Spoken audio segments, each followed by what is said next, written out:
I thought I understood the man I married, but one quiet afternoon in a Chicago clinic shattered that illusion. During a routine checkup, my gynecologist noticed something unusual, something small, something technical, yet something that unraveled the life I thought I had. What came next pulled me into a spiral of secrets, betrayal, and a truth my husband prayed I would never uncover. The deeper I dug, the more his lies twisted into something darker than infidelity. By the end, I would reclaim my power, but not before losing everything I thought was real. I didn't know anything was wrong with my life that morning. Chicago was loud, impatient, and cold. The way it always is in early spring, but inside me, everything felt strangely still. Too still. I remember how the sunlight hit the windows of the clinic lobby, soft, almost gentle. I remember thinking it was going to be an ordinary day. Just a routine appointment. Just a checkup. Just me, trying to be responsible with my health the way my husband, Aaron, always reminded me to be. Funny how the things people remind you to do sometimes become the things that expose them. I checked in, smiled politely, scrolled through my phone. Nothing unusual. No warning signs. No cracks in the glass yet. When my name was called, I followed the nurse down the hallway, the echo of our footsteps bouncing against the walls. I always hated this part, the cold rooms, the paper sheets, the fluorescent lights humming like a secret they weren't ready to tell. My gynecologist, Dr. Lawson, greeted me the way she always did. Calm, warm, and a little too intuitive for her own good. Anything new? She asked. No, I said. Everything's been normal. That was true. Or at least it felt true. The problem with truth is that sometimes it doesn't reveal itself until it's standing right in front of you, demanding to be noticed. The examination started the same way it always did. Me staring at a ceiling tile shaped like Illinois. Her asking routine questions. My mind drifting to lunch plans and errands. And then, her voice changed. Not dramatically. Not like in the movies. Just a subtle shift. A small silence. The kind that slides under your skin before your brain even registers it. A single sound. Barely anything. But something in me froze. I looked at her. She looked back at me. Is everything okay? I asked. She hesitated a fraction of a second, but enough for my stomach to tighten. I just want to run an extra test, she said gently. Nothing alarming.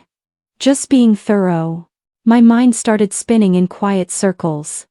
I kept telling myself it was nothing. It had to be nothing.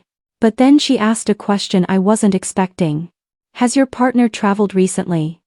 Or mentioned any medical conditions he might have been treated for? The room went silent. My husband?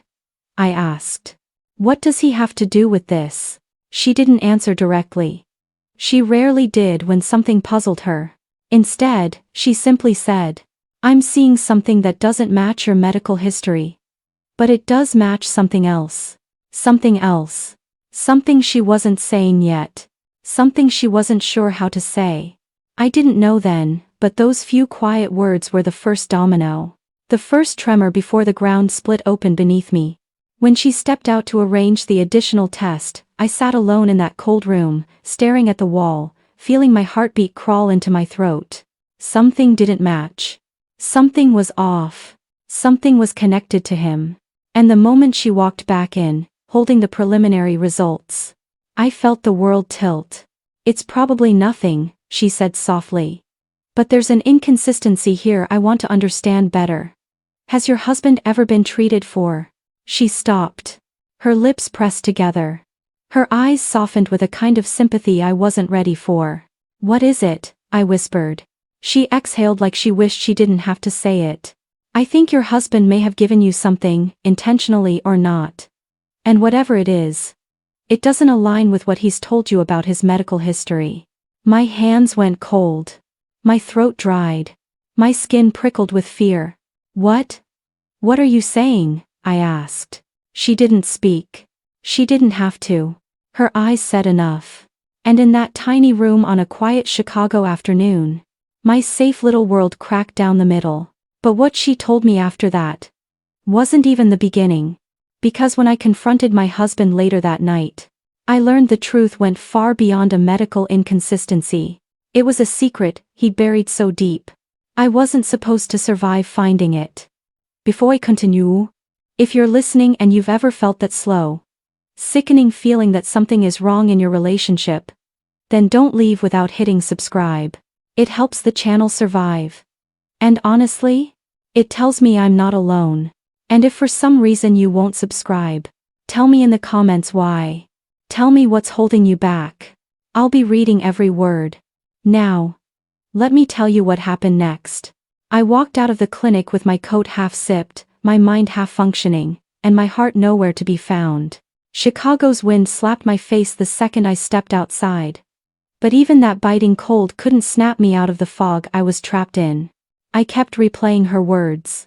Not the medical term she used because honestly, I barely heard it. Just the meaning behind it.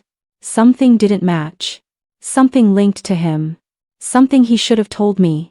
Something he chose not to. I stood at the curb waiting for my rideshare. Staring blindly at cars. At strangers. At anything that wasn't the truth clawing its way toward me. Why didn't he tell me? Why hide something so important? And what did she mean? Intentionally or not? Those words stuck to me like static. My phone buzzed. A text from him. Aaron. Hope the appointment went well. I ordered sushi tonight. Your favorite. Sushi. My favorite. The normalcy of it made my stomach twist. It felt like someone wishing you a happy birthday on the day your house burned down.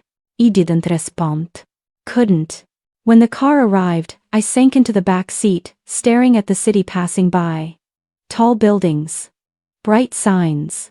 People living their lives without knowing how quickly those lives can flip upside down. Mine already had. Our house in Lincoln Park stood exactly where I left it, warm lights glowing through the windows, looking safe, looking perfect, looking like the kind of place that shouldn't hold secrets. But it did. Aaron was at the kitchen island when I walked in, slicing ginger, humming softly to himself, like he didn't have a single lie nesting in his pocket. He smiled at me. Hey babe, you're home earlier than I need to ask you something, I said. Mi voice trembled. He noticed immediately. His smile faded. Are you okay? Did something happen at the appointment? He started walking toward me, concern tightening his face. But something about that concern felt wrong. Manufactured. Almost rehearsed. I stepped back before he could touch me. Are you hiding anything from me? About your health? He blinked. Once. Twice. Like he needed time to load an answer. What? No. Of course not. Have you ever been treated for anything you didn't tell me about? He frowned, confusion knitted into his features. Too much confusion. Suspiciously much. No, he said slowly.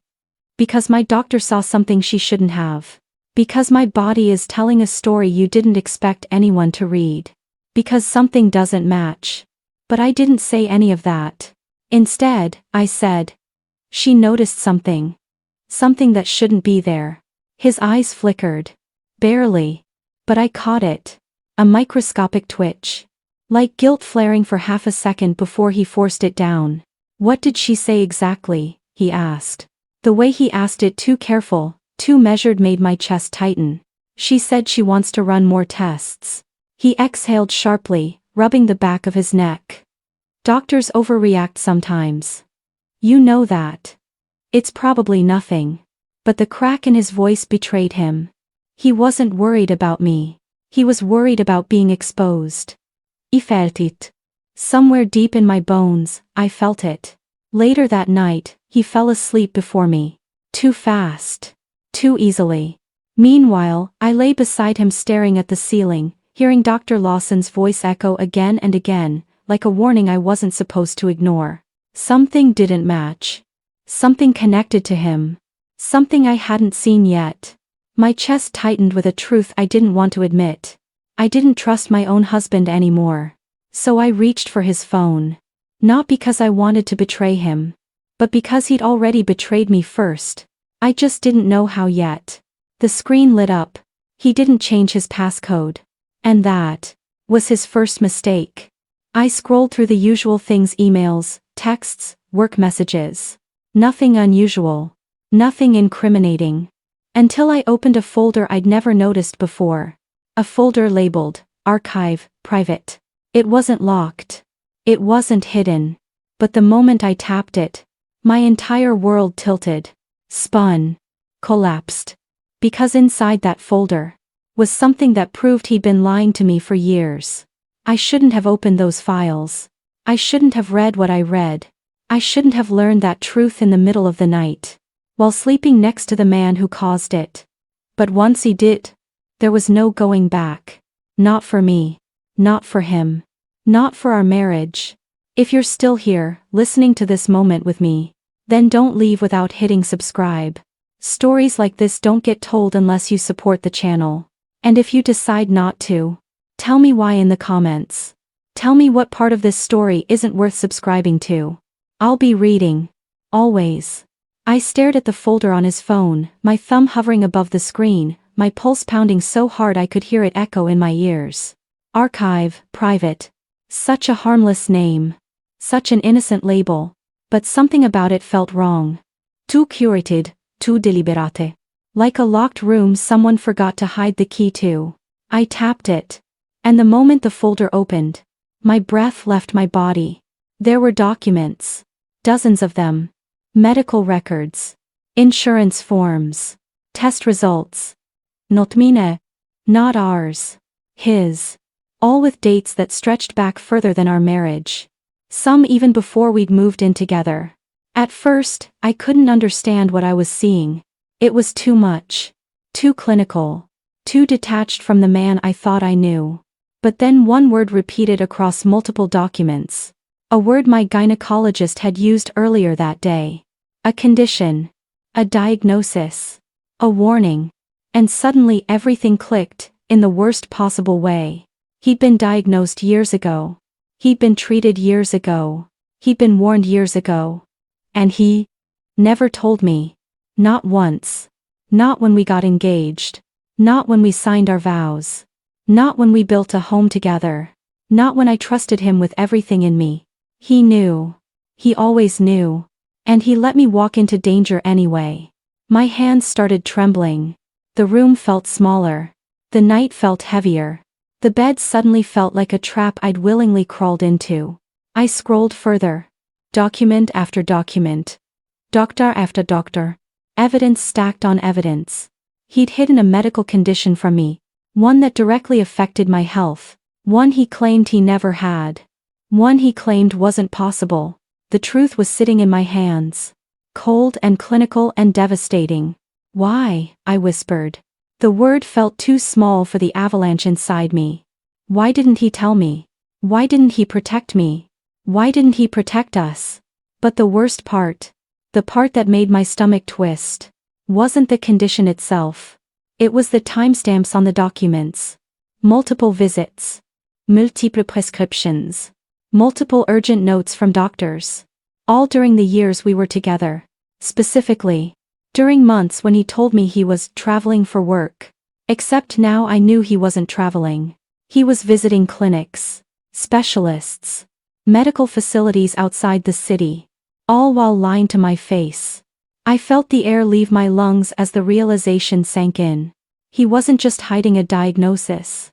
He was hiding where it came from. Because this condition? It didn't appear out of nowhere. It wasn't spontaneous. It wasn't something you woke up with. It was something you got through one specific choice. One act. One betrayal. He cheated. He had to have. And he didn't just cheat.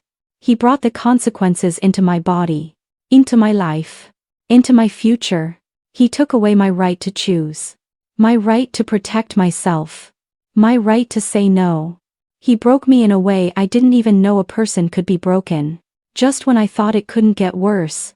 When I thought I'd hit the bottom of this nightmare, I opened the last file. It wasn't a medical test. It wasn't a prescription. It was a consent form. From a clinic in a suburb I'd never heard of.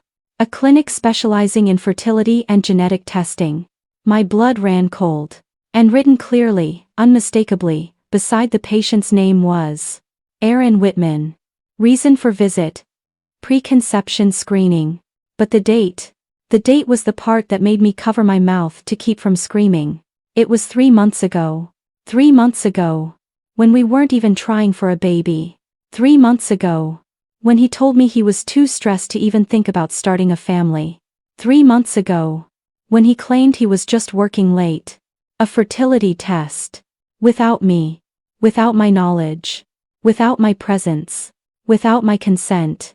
Who was he planning a future with, if it wasn't me? My vision blurred. My chest tightened. My ears rang. I felt myself sleeping, spiraling, sinking into a kind of heartbreak I wouldn't wish on my worst enemy. I dropped the phone on the bed and pressed my hands to my face, trying to breathe, trying to think, trying not to fall apart completely. But I already had. And just when I thought I'd uncovered the worst of it, I heard his ringtone buzz beside me. A message popped onto the screen. Not from a coworker. Not from a friend. From a woman I didn't know. And the preview of her message shattered what was left of my heart. If you're still here with me, if you can feel this drop in your chest the way I felt it that night, then hit subscribe before we go any deeper. And if you choose not to, tell me in the comments why. Tell me what kept you from supporting this channel in this moment. Your silence says more than you think. The message preview glowed on the screen like a blade aimed at my throat.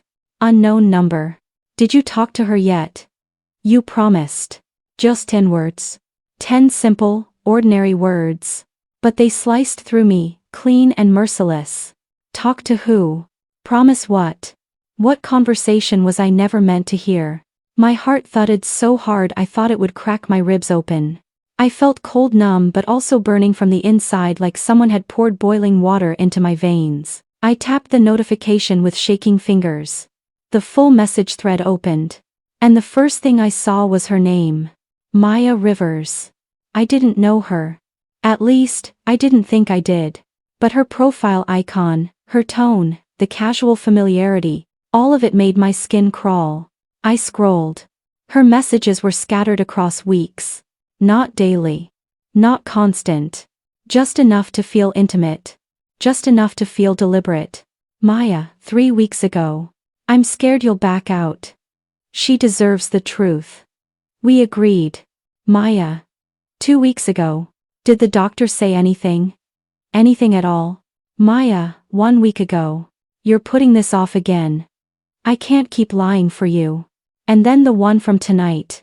Did you talk to her yet? You promised. I clutched the phone so hard my knuckles whitened. My throat dried. Every part of me screamed to stop reading. To delete the thread. To smash the phone. To run. From him, from this, from the truth. But he didn't. The worst wounds are the ones we can't help touching. We press them, even as they bleed. I kept scrolling. And then I found his side of the conversation. Screenshots. Receipts. Plans. Excuses. Aaron.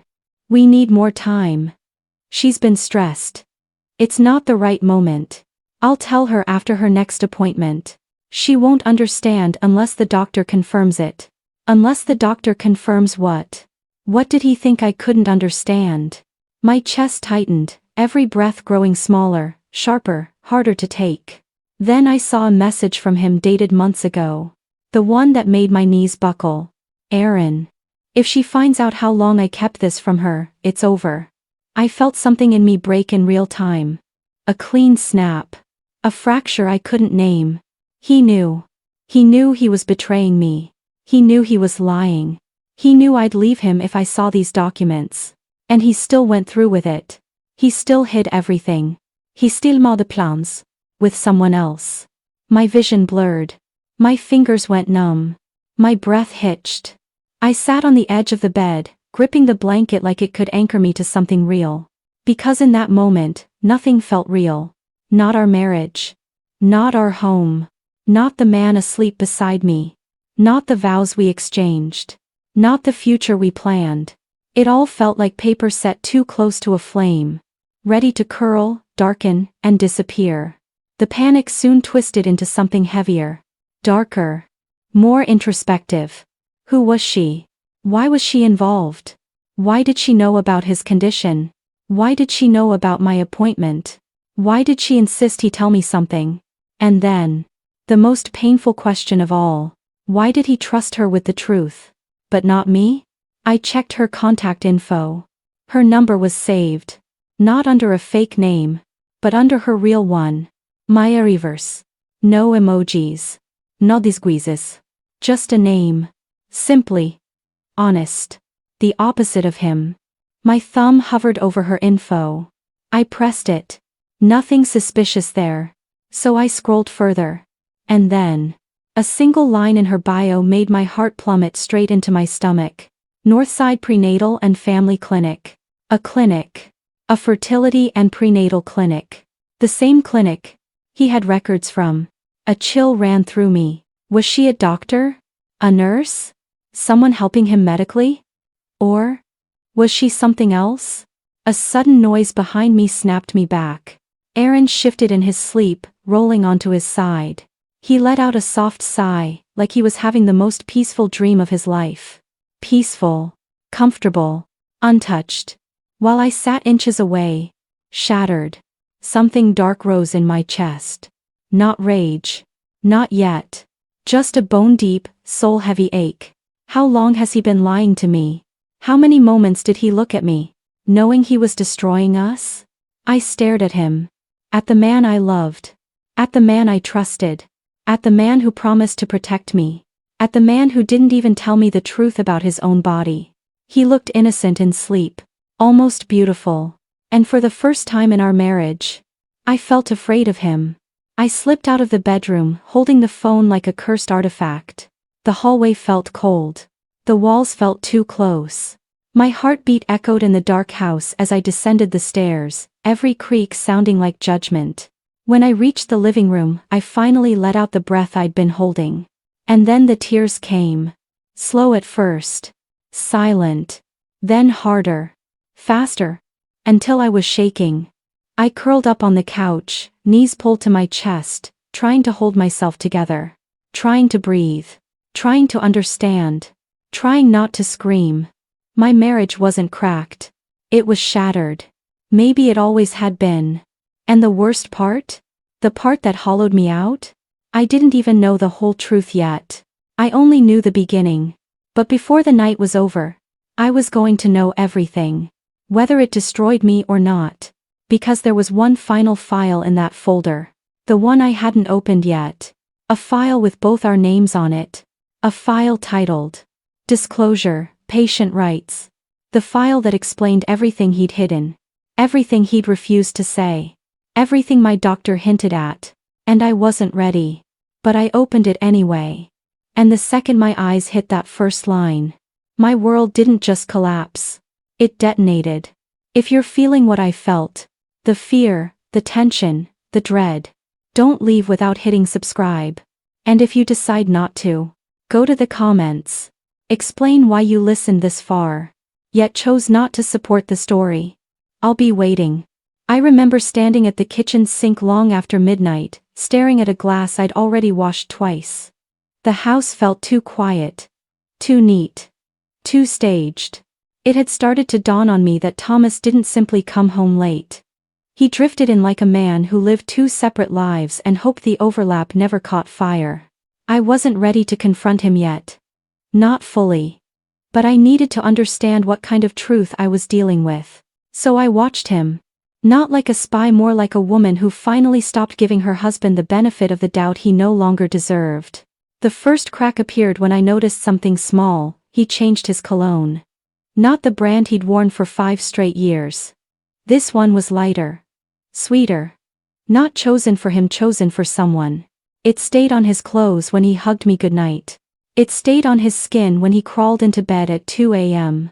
And when he rolled onto his side, pretending to fall asleep instantly, the scent lingered in the air between us like a whispered confession. That night, I lay awake listening to his breathing, wondering how long he'd been hiding pieces of himself. And how long I'd been pretending not to see. The next morning, I followed a hunch, not a plan. Just instinct. When he said he was heading to an early meeting, I grabbed my keys 5 minutes after he pulled out of the driveway. My hands shook the entire time, part fear, part adrenaline, part heartbreak I wasn't ready to name. He didn't drive toward his office tower. He drove toward a small boutique hotel on the edge of town. He parked, waited, checked his watch. And then she appeared. Not glamorous. Not the type you'd expect a CEO to risk his marriage for. But she looked at him with a softness I hadn't seen directed at me in years. He touched her arm like it was the most natural thing in the world. Then he held the door open for her as they went inside. He didn't cry. He didn't scream. I didn't do anything impulsive. Instead, I sat in my car, breathing slow and steady, until something inside me finally settled, a quiet resolve I didn't recognize at first. It wasn't acceptance. It wasn't denial. It was the moment my heart stopped begging for the truth and began preparing for war. When he came home that night, acting as though nothing had happened, I served dinner with a calmness that surprised even me. I asked about his day, listened to recycled excuses, and watched him talk with a sense of ease he no longer deserved. He didn't know it yet, but the version of me who worshipped him was gone. All that remained was the woman who would no longer be silent. And as I cleared the dishes, I felt something dangerous rise inside me, not rage, not bitterness. Clarity. A clarity sharp enough to cut through every lie he'd ever told. Because the next morning, when his phone lit up with a message he thought I'd never see, everything I suspected finally erupted into something undeniable. The sun had barely risen when I heard his phone buzz against the nightstand. Normally, he slept through his notifications. He always claimed they were work emergencies. But this time, he jolted awake and snatched the phone so fast it slipped from his hand and tumbled to the floor. And in that split second he couldn't undo, the screen lit up facing me. A preview. Just a few words. But enough to tear down the last piece of denial barricading my chest. Can't stop thinking about last night. Same time tomorrow? No name. Just the message. But I didn't need a signature. I'd seen the woman. I'd watched them walk into that hotel like they were the ones married, not me. Thomas froze. His eyes darted from the phone to me, then back again. I could see him calculating, rebuilding his lies, stacking them like bricks. He opened his mouth, probably to tell me it was work-related. Or a wrong number. Or a misunderstanding. But this time, I didn't let him speak. I picked up the phone myself. Held it. Looked at him with a calm he didn't recognize. "Do you want to try again?" I asked. "Or should I scroll up for more?" His throat tightened. He didn't answer. Because he knew. And I knew. The air felt heavy, but strangely, not painful. Not the way I always imagined discovering the truth would feel. It felt like relief. He stepped toward me, reaching out as if he might soften me with a touch he hadn't earned in years. But I stepped back. Distance, real, physical distance, felt like reclaiming air I'd been holding too long. "I can explain," he finally muttered. "Then explain." He didn't raise my voice. Didn't cry. Didn't plead. That scared him more than anything. He started pacing, hands on his hips, that nervous habit he always slipped into when he knew he was caught. But every excuse he pulled from his pocket sounded thin, flimsy, half-constructed. It wasn't a coworker. It wasn't a client. It wasn't a mistake. It was a choice. Repeated. Deliberate. Carefully hidden until it wasn't. I sat down at the edge of the bed, letting him talk himself in circles. Minutes passed. Then more. Every word he offered chipped away at the last remnants of the life we'd built. When he finally stopped, breathing hard and looking at me like he hoped I might still save him, I said the one thing he didn't expect. "I'm not leaving." His eyes widened, relieved, then confused. "I'm not leaving," I repeated. "Not yet." Because in that moment, I realized this wasn't an ending. Not for me. Not for the woman he underestimated. Not for the life he thought he controlled. His jaw worked, tension building as he tried to understand what I meant. But I didn't clarify.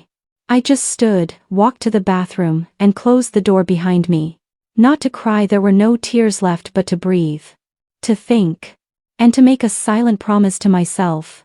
If he wanted to play secret games, then he was about to learn what happened when I stopped playing fair.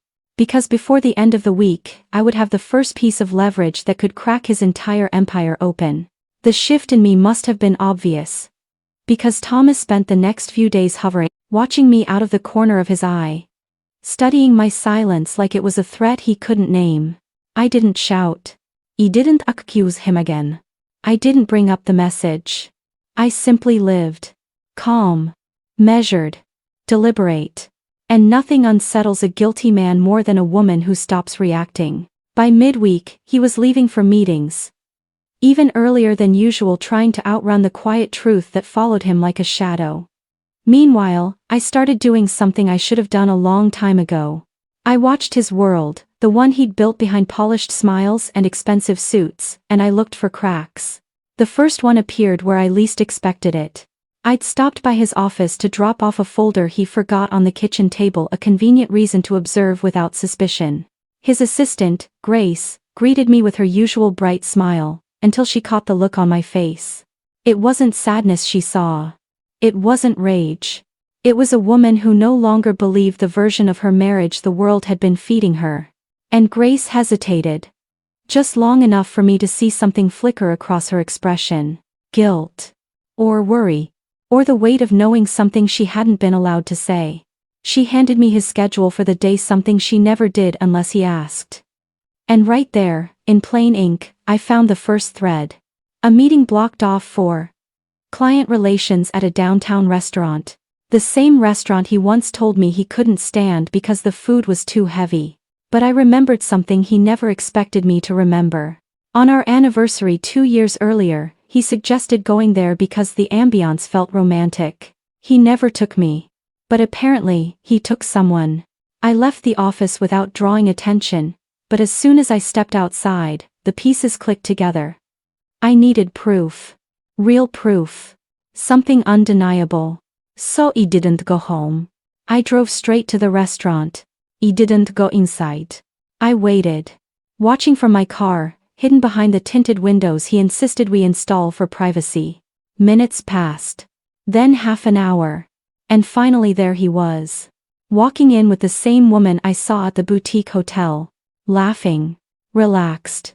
His hand resting lightly on her back, the way he used to guide me through crowded rooms when he still cared how I felt. But this time, he wasn't careful. He didn't check his surroundings. He didn't look over his shoulder. And that was his mistake. Because I wasn't the only one watching. I noticed a man at a corner table inside business suit, tablet open, expression sharp. Someone who wasn't eating, wasn't speaking, just observing. Not me. Not her. Thomas. He tracked Thomas with the quiet intensity of someone gathering information. Not personal information, professional. And that's when I realized the truth I hadn't been ready to consider. This wasn't just about infidelity. Something dangerous was circling my husband. Something bigger, deeper, connected to the company he had always protected like a fortress. He wasn't just careless with his marriage. He was careless with his secrets. And someone else had noticed long before I did. When I finally drove away, my hands were steady. My heart wasn't racing. My breath was even. Because now I had confirmation of two things. My husband was cheating. My husband was vulnerable. And a man like Thomas, powerful, proud, and terrified of losing control, had just handed me the first piece of leverage I'd been waiting for. Because the very next day, I would discover exactly who that man in the restaurant was. And why he'd been watching Thomas long before I arrived. The next morning, I woke up before my alarm. I lay there staring at the ceiling, feeling that strange new clarity settle into my bones. It wasn't peace. Not yet. But it was purpose, and it was awakening. Thomas was already gone, of course. Left early again. Left quietly. Left like a man hoping guilt wouldn't make too much noise as he closed the door behind him. I got up slowly, brewed coffee, and waited for the sun to rise fully before I opened my laptop. I searched for something else. The man at the restaurant. The way he watched. The calm intensity. The tablet. The silence. He didn't look like a jealous husband or a private eye hired by a spouse. He looked like someone who had been watching Thomas, not the woman he was with. I typed in the name of Thomas's company along with keywords like investigation, audit, federal case. Nothing.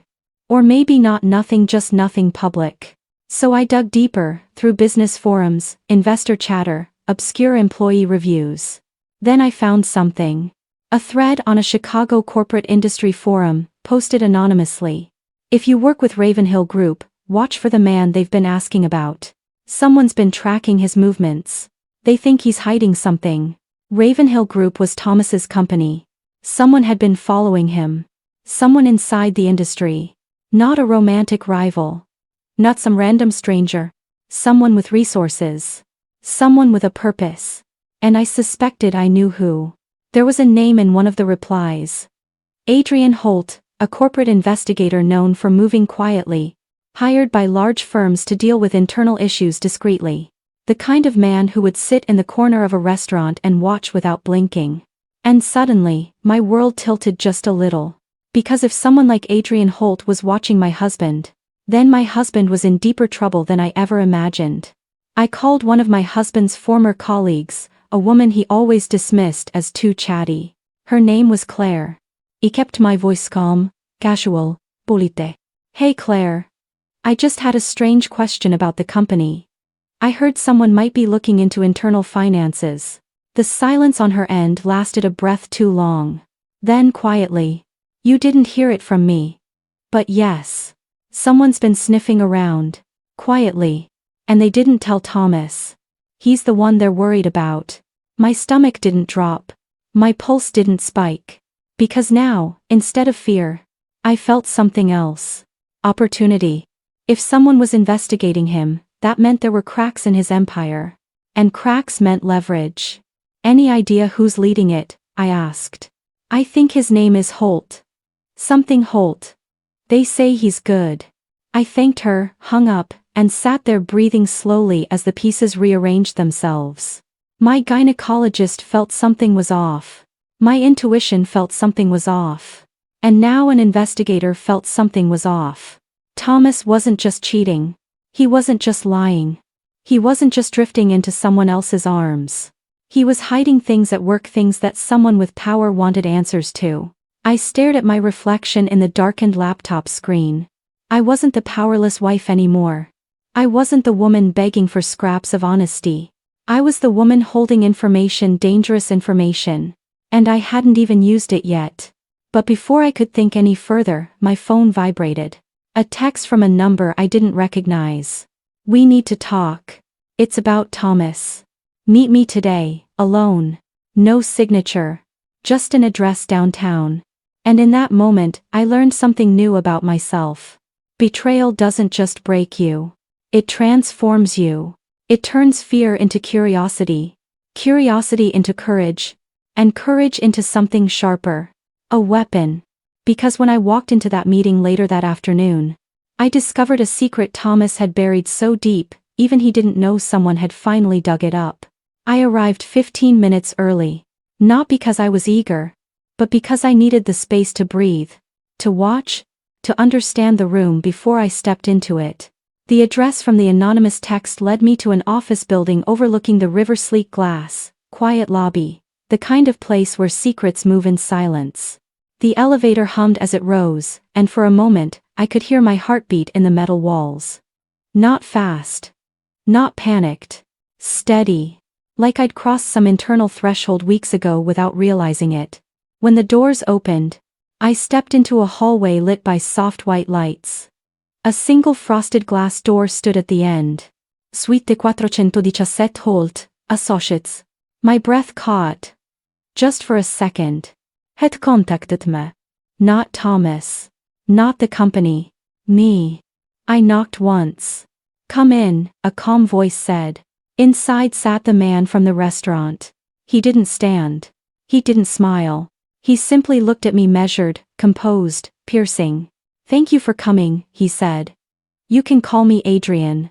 His voice was steady, almost gentle, but with a weight behind it that felt intentional. I closed the door behind me. Why contact me? I asked. He gestured toward the chair across from him. Please. I sat, spine straight, hands folded neatly even though I wanted to clench them. Adrian studied me for a moment longer, then spoke. I've been watching your husband for 7 months. 7 months. My throat tightened, but I didn't let it show. Why? I asked quietly. Because something inside Ravenhill Group isn't adding up, he said. Funds moving where they shouldn't. Strange transactions. Missing reports. And your husband's name appears in the middle of all of it. I felt my fingers go numb. Not from shock. From recognition. I had known for a long time that Thomas was hiding something. Just not what. Adrian leaned forward slightly. But that's not the reason I reached out to you. I raised an eyebrow despite myself. He turned his tablet around. A document glowed on the screen, some kind of internal financial audit, littered with red flags and highlighted sections. And then he tapped on a line of text. Because every major transaction connected to the irregularities involves someone named Lena Hart. My breath hitched. My blood froze. My stomach fell through the floor. Because that was the woman from the gynecologist's office. The woman whose name I overheard. The woman who'd been living in my peripheral vision. The woman I suspected was tied to him somehow. I stared at the screen, forcing my voice to stay calm. Who is she? Adrian tilted his head slightly. I was hoping you could tell me. I shook my head. I've never met her. Not personally. But you know the name, he said. It wasn't a question. He hesitated. Just enough for him to understand the truth. He sat back, studying me with a new energy, considering, calculating, measuring the pieces. It's interesting, he murmured. Every time something in Thomas's financial footprint goes missing or moves unexpectedly, her name is there. A cold realization slid down my spine. So you think she's involved? He shook his head. No, I think they're involved together. But not in the way you might think. He blinked. Not the way I might think? What other way was there? I leaned forward. Say what you mean. And then Adrian told me something I never expected, not even in my worst, most paranoid nightmares. Something that made even the affair feel small. He said, your husband didn't just cheat. He's been hiding a second life. One that involves this woman and something neither of them should be anywhere near. The room seemed to shift. Tilting, spinning, narrowing. Second life. Second life. My pulse roared in my ears. I gripped the edge of the chair to keep myself steady. What kind of second life? I whispered. Adrian frowned slightly, tapping another tab on his tablet. And then he turned the screen toward me again. What I saw wasn't money transfers. It wasn't hotel receipts or photographs. It wasn't even evidence of the affair. It was something far worse. Something that reached back years. Long before I suspected anything was wrong. Something that suggested my husband had been living a lie far longer than he'd been cheating. Something big enough to destroy his entire world. And mine. My voice cracked as I whispered. What is this? Adrian exhaled slowly. This, he said, is the part your husband never wanted you to know. Because the secret he revealed, a secret Thomas had spent years burying, would not only change how I saw my marriage. It would change how I saw my entire life. Adrian's eyes held mine steadily, waiting for me to process what I was seeing on the tablet. It took a moment longer than it should have for the words to sink in. All the late nights. All the business trips. All the little lies that had seemed harmless at the time. Were nothing compared to this. Thomas wasn't just cheating. He wasn't just hiding medical documents or fertility appointments. He had created a double life, carefully layered and meticulously planned. And Lena Hart wasn't just a side affair. She was part of it. Part of a network. Part of a plan. Adrian tapped a folder on his tablet. Files opened. Bank records, emails, internal contracts, and what looked like scanned legal documents. The more I saw, the more my stomach churned. Thomas had been funneling company resources into an offshore entity, a private project no one at the company knew about. Lena's name appeared as a co-owner on multiple documents, sometimes listed as a beneficiary, sometimes as a consultant. And then there were the emails. Professional. Clinical. Detached. Thomas. Ensure she has the access required. She knows the parameters. Lena. Understood. Funds and information will be ready by the end of the week. Funds. Information. Parameters. The language was cold, impersonal. Like they were partners in something serious, something calculated. I had trusted him. I had loved him. I had believed every excuse, every explanation, every "I'm doing this for us" line. And all the while, he had been building something I wasn't supposed to see. I felt dizzy, nauseated. My hands shook as I gripped the edge of the desk. Adrian leaned forward. "This isn't just a betrayal of trust. This is financial manipulation, potentially criminal. And if exposed, it could ruin him. Permanently." My mind spun. For the first time, the word revenge felt real. Not abstract. Not imagined in my quiet moments of anger. Real. Achievable. I looked at Adrian. "So, what do we do?" He gave me a slow, measured look. "We gather more, we document everything, and we wait for the right moment." I nodded. Because I realized something then. Something I hadn't allowed myself to admit until that moment. I wasn't powerless. I wasn't the wife hiding in the shadows. I was the woman who could turn his world upside down. If I played this carefully. And I would. The first step. Patience. The second step. Strategy. The third step. Revelation. Every lie he had told me, every secret he had buried, every manipulation he had executed would be exposed. I could see it now. The downfall. The reckoning.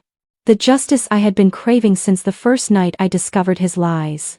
But before that could happen, there was one more secret I needed to uncover. One final piece to the puzzle.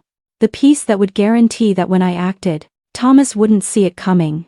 And I had a feeling that once I discovered it, nothing would ever be the same again, because that next discovery wasn't just going to change my marriage.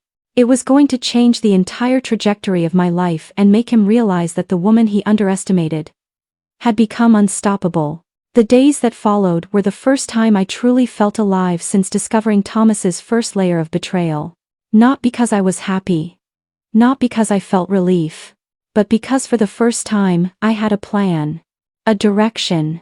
A target. I started quietly, carefully, tracing every thread I could find.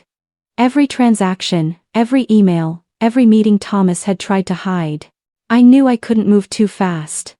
One false step, and he'd realize I was onto him. And then everything would collapse: my leverage, my strategy, my advantage. Adrian had given me guidance: subtle, tactical, precise. "Look for inconsistencies," he said. "Look for small patterns. Everything else will follow." So I did. Hours passed. Late nights turned into early mornings.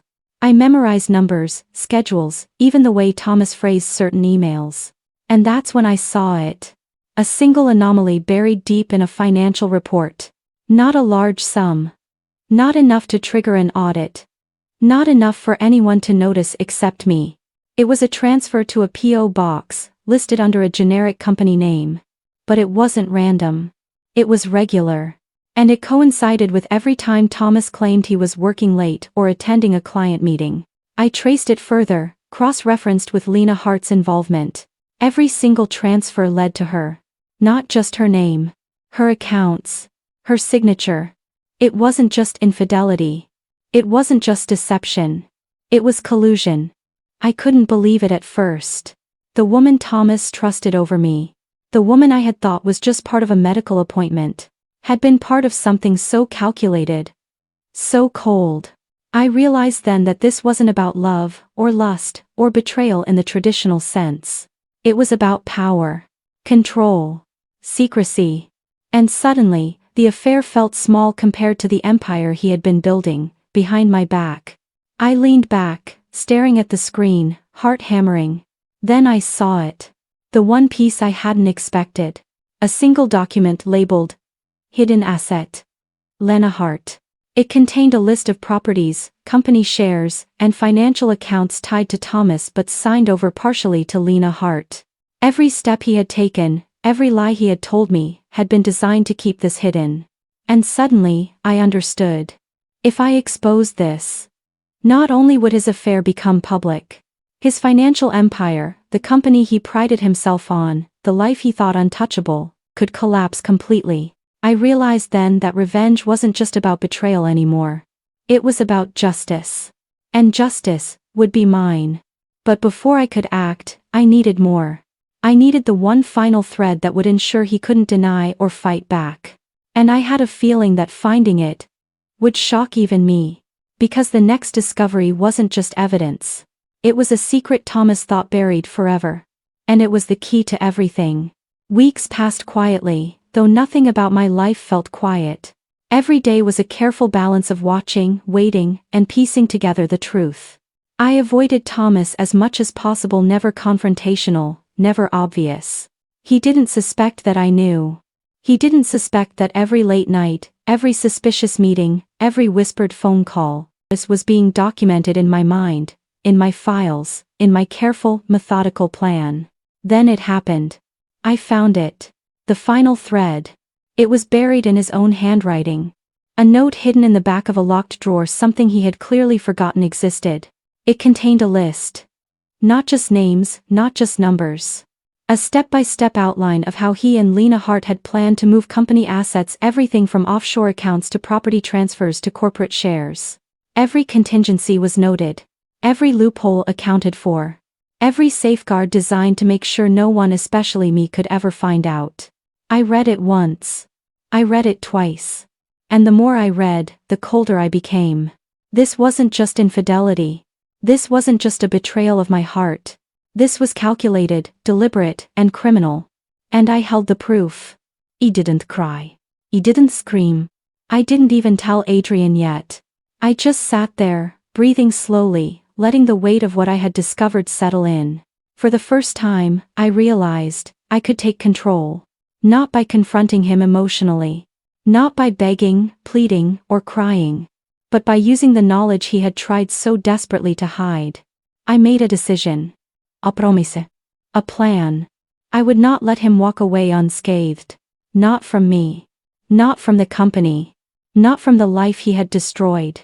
And in that moment I understood something I hadn't admitted even to myself. This wasn't just revenge. This was reclamation. Reclaiming my dignity. Reclaiming my life. Reclaiming control over the empire he thought he owned alone. That night, I began drafting the first step of my strategy.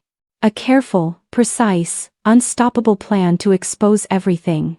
And make him understand, finally, that I was no longer the woman to be underestimated. Because by the time he realized what I had discovered, it would already be too late. Because what I did next would force him to see me not as the wife he betrayed but as the force he had never imagined. I didn't act immediately. Patience was my weapon now. I had the proof, the plan, the edge. Every move Thomas made could now be anticipated, studied, and used against him. The first thing I did was tighten my own circle. I reached out to Adrian again, carefully, without revealing everything. Just enough to make sure he knew I wasn't reckless.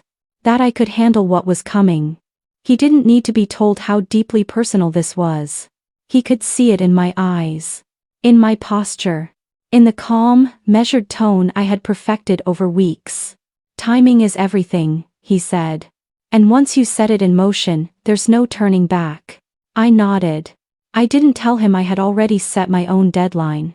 One that made sense only in the quiet of my mind. Over the next few days, I became invisible and present at the same time. I kept the house immaculate. I acted normal. I smiled when he entered a room, pretending the betrayal hadn't hollowed me out. I laughed at jokes that weren't funny. I asked about his meetings, acting as if curiosity alone drove me. And while he paraded around, proud and careless, I worked behind the scenes. I contacted the right people, financial experts, legal advisors, analysts. All quietly. All indirectly. All without revealing my name or intentions. Every move Thomas made, late nights, new meetings, whispered phone calls, was documented, cross-referenced, and saved. Every slip, every casual lie, every omission was becoming another thread in the web I was weaving. And then, one evening, it happened. He sent her a message. The same woman. The same tone. Everything is on schedule, no one suspects a thing. My chest tightened, but I didn't react. I didn't need to. Because that very message, in my hands, became the key. I drafted my own message to Adrian. Careful. Precise. Untraceable.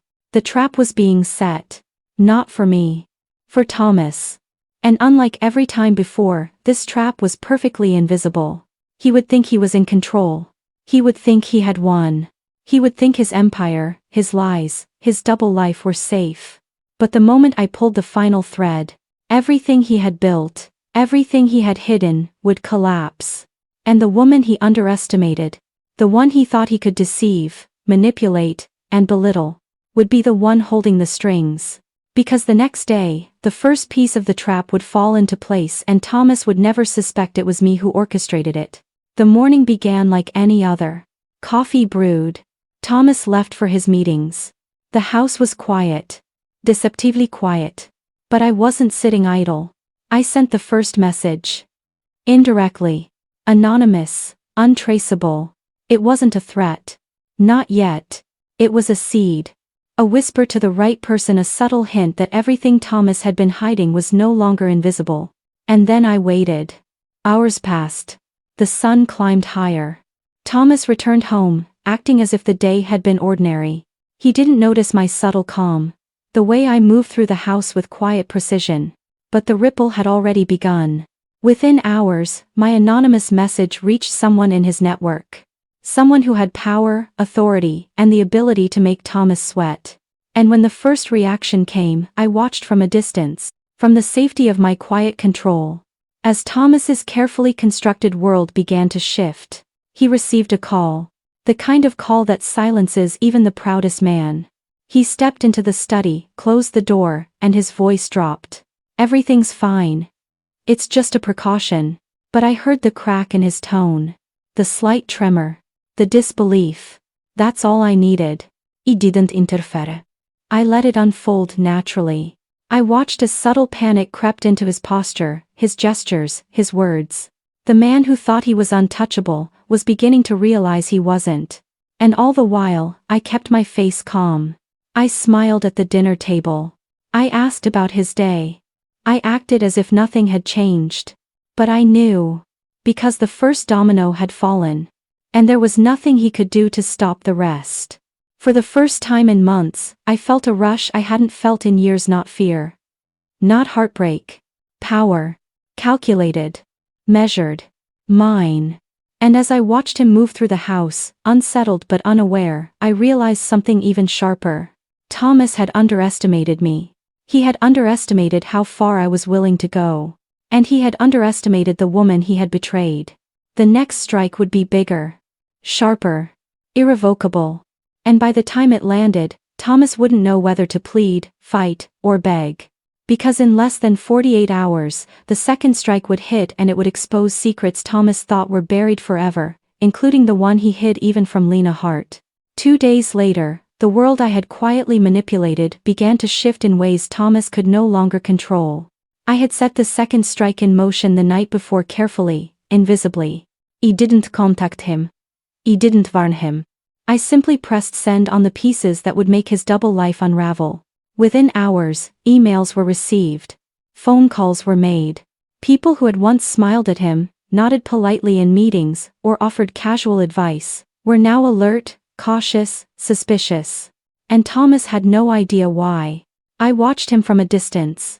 From the comfort of my apartment, with the city sprawling beneath me, I observed every small reaction. The way he checked his phone compulsively. The way he paced the study. The way his confident, untouchable gait wavered, just slightly enough to tell me it was working. Then came the first confrontation. Not from me. Not directly. From someone inside his company who suddenly asked questions, requested explanations, demanded proof. Thomas tried to laugh it off. He tried charm, bravado, and excuses. But the cracks were too deep. The threads I had uncovered, and carefully let slip, were unstoppable now. I watched as Lena Hart's name appeared in more emails than I ever expected to see publicly. Her involvement, previously hidden, carefully concealed, was now drawing scrutiny from people who could end her involvement entirely. And Thomas's face, oh, I will never forget it. That moment he realized someone had been quietly watching him. Not me, not yet. Someone else had noticed. And he was powerless. I didn't celebrate. I didn't laugh. I simply sat, letting the moment sink in. Because this wasn't the end. It was the beginning. The trap was working. The cracks were spreading. And Thomas, the man who had prided himself on control, influence, and secrecy, was unraveling exactly as he deserved. And in that moment, I realized the most satisfying part wasn't revenge itself. It was the justice of timing. The quiet satisfaction of knowing that he would never see it coming. Until it was already too late. Because in less than 24 hours, the final strike would land, revealing the ultimate secret he had spent a lifetime burying, and there would be no escape, no denial, no lies left to hide behind. The final day arrived with the quiet weight of inevitability. I woke before dawn, feeling the strange mixture of fear, adrenaline, and resolve coursing through me. Thomas had no idea. No clue that the entire empire he thought was untouchable, every carefully buried secret, every hidden account, every manipulation, was about to come crashing down. I dressed carefully, methodically, with the calm precision I had cultivated over months. No emotion showed on my face, just the icy focus of someone who had been betrayed, watched, and underestimated, and had finally turned the tables. By mid-morning, the first alerts went out. Documents I had gathered and secured with Adrian's guidance were delivered to the appropriate authorities, company insiders, and financial regulators. Not recklessly. Not publicly. Carefully. Indisputably. Thomas received his first calls while sitting in his office, expecting a routine day. The first whispers of trouble hit him like a thunderclap. He tried to explain. He tried charm. He tried arrogance. None of it worked. By afternoon, Lena Hart's involvement was exposed.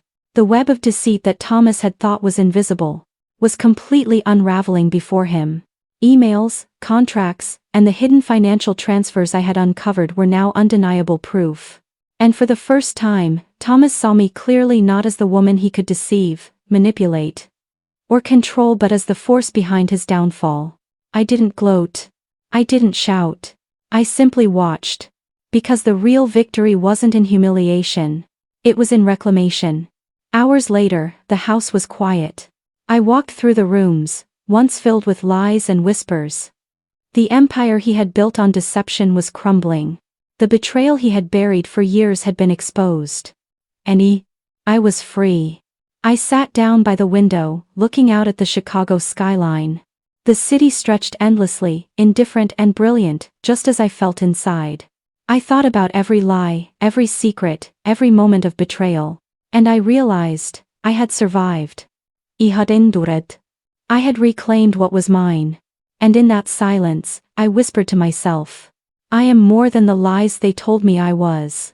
I am stronger than the betrayals that tried to break me. And I am finally unstoppable. The world had shifted. Thomas had fallen. And I had risen. Not through anger alone. Not through revenge alone. But through patience, strategy, and the quiet power of truth. The lesson was clear: betrayal can break you. Or it can make you stronger than you ever imagined. And I chose strength.